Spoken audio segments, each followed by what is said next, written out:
Hello once again, guys, and welcome back. When we last left off, we were trekking through what looked to be a train yard, and then onto a road, and eventually to the church where we're now at. Um, I believe I was talking about how using certain guns in certain situations was best and others weren't.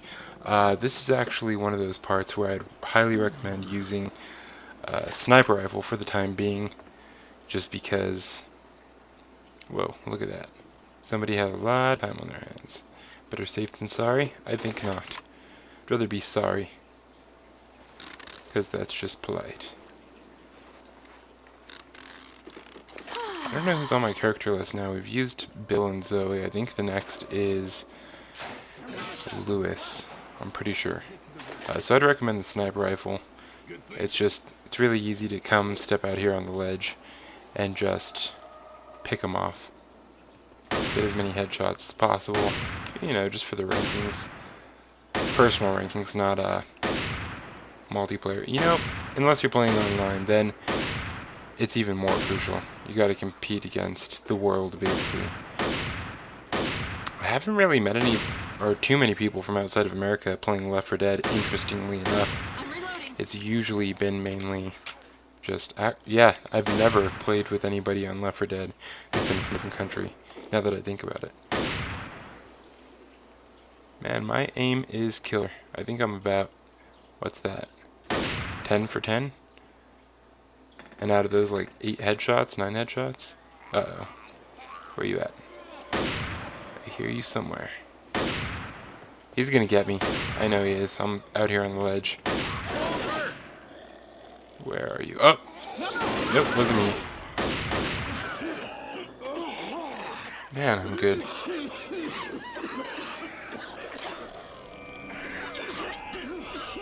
Quick buy? That is a convenience store down there if you haven't played this.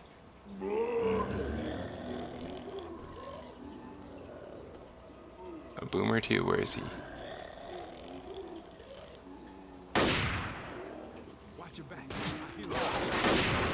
There we go.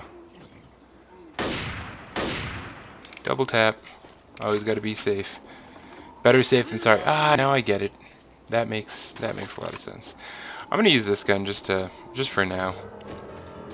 That way I can get some diversity going on up in here.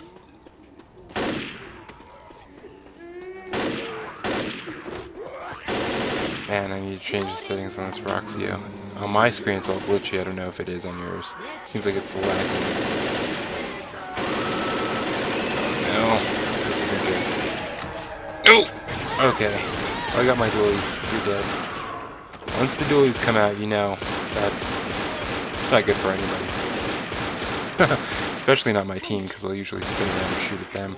On accident, of course. Well, thank you, whoever does me. Okay, let's go.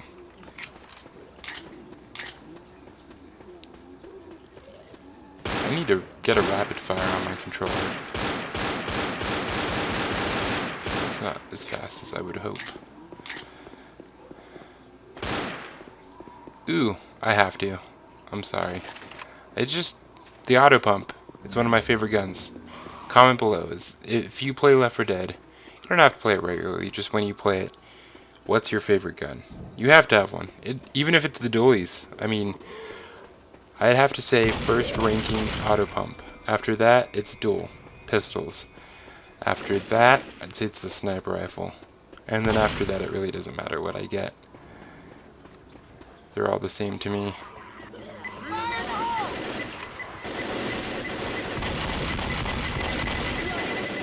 The automatic weapon that they have, that's, you know, it looks like a Tech 9, but I'm not sure what it is. Modeled after the Tech 9, maybe. But it seems to have the same, pretty much the same stats when it comes to damage as the auto that you can get, which looks like it's modeled after the M16. So, I don't know. I know that, you know, the auto pump definitely has a huge advantage over the just standard pump shotgun. So you would expect that the automatic that you get after the first, because there's like 2 levels of weapons. You have, well, I guess 2 gradings of weapons. You have, and I'd categorize just one pistol in the A class, which is the pump shotgun and the automatic, like Tech 9 basically. And then class B, I'd consider dualies, the auto pump, sniper rifle, M16. I think for this game that's all they have. Sorry, team. Didn't even get egg all over your face. Well, there's a tank. And we're all doomed.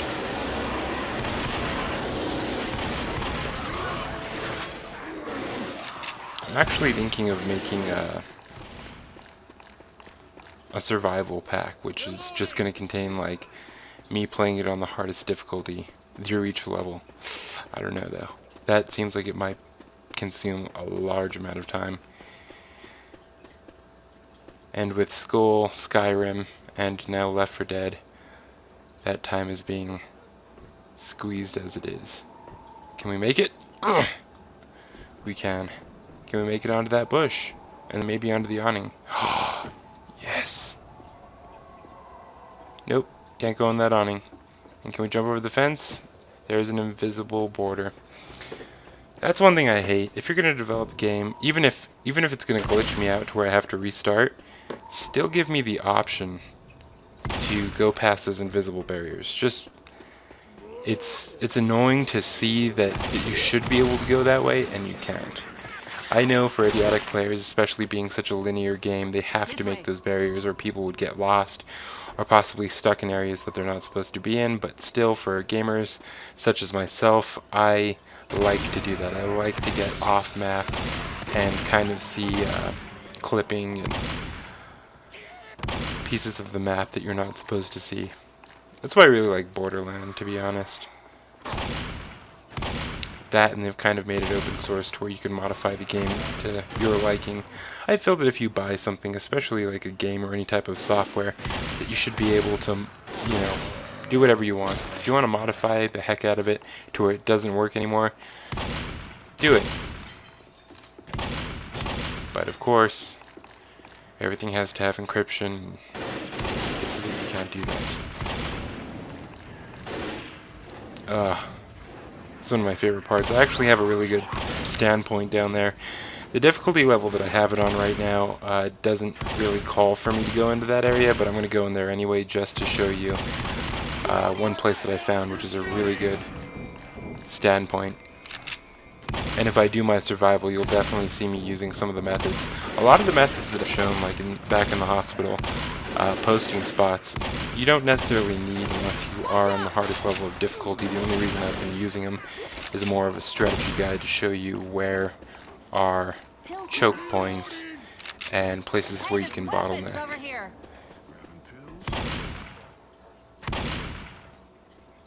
That's one thing I'm glad that they made it so that the AI can't go activate stuff like this, because that can be quite annoying if you've played any multiplayer games, or even if you've played online with people who don't really inform you and just are more of doers than sayers. So, you have a really nice choke point right here. The majority of the horde is going to come over this one point, and from there you can kind of thin the horde, and then whatever's left the AI will pick off, or if you're playing multiplayer, your teammates can. That's one thing, is sometimes they will run on that other side, and I mean, easily enough you can just jump back and forth in between the turret in that one spot. However, if you are on a more difficult level, I suggest that you stay in that one posting spot, and if you are playing with somebody else, have them stand in the window directly adjacent to that. And that way you can kind of cover each other.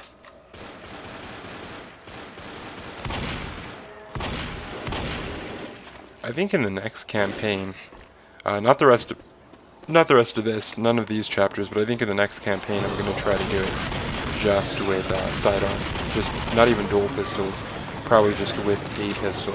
See how that works out. I think there's an achievement, and I'm pretty sure I still haven't gotten that achievement, which is odd for being as big of a Left 4 Dead fan as I am.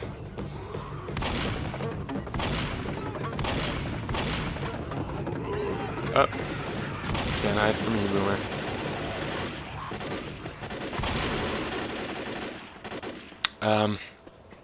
I'm running way ahead of my team, and coming up here in this back alley behind this bus, I don't recommend that you run back here, because there you go.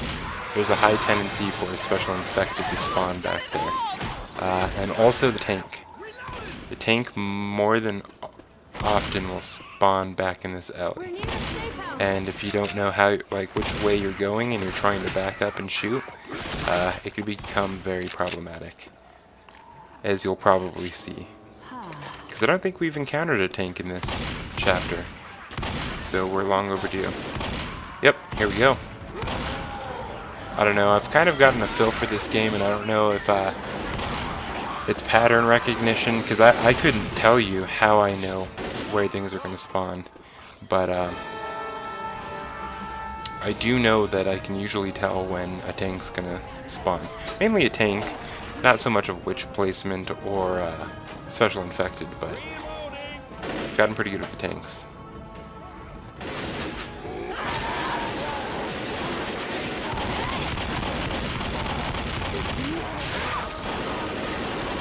Oh, this is the perfect time to heal. You guys go ahead and get my back.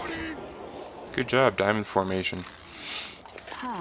So like I said, you can hear all the special infected. We just had a hunter, there was a tank, and now you can hear a hunter and a boomer. So just to reiterate, definitely would not recommend taking this back on without either the AI or some of your friends online. Maybe even me, if I'm your friend on Xbox Live.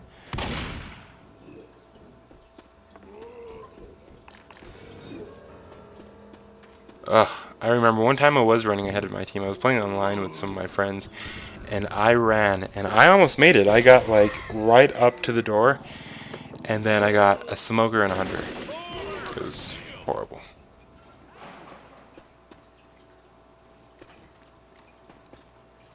Guys, get inside. Health pack. Don't need it, but might as well. And the horde.